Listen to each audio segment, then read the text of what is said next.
Hello, I'm Gabriela Salomon and very happy to paint for first time with black paper, watercolors. Join me.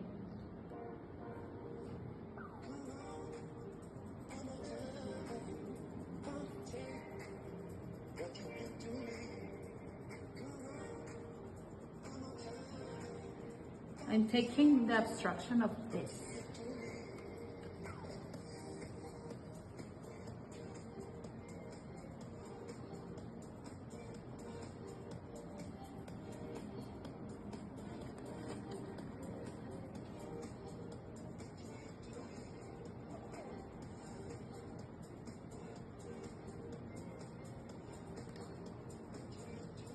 What are you starting with?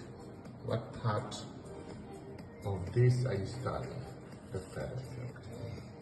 Beautiful. It's only a drawing, a sketch. What type of paint are you using? Watercolors.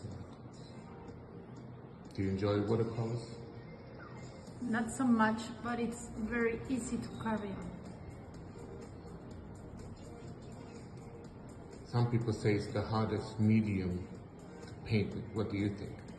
Yes, because you have to lay layers and the transparency. But now in here, because the black paper, I don't have transparency, but it's the color are turning out. So I think it's gonna be nice. Okay, we'll be back in a few minutes. Thank Thank you.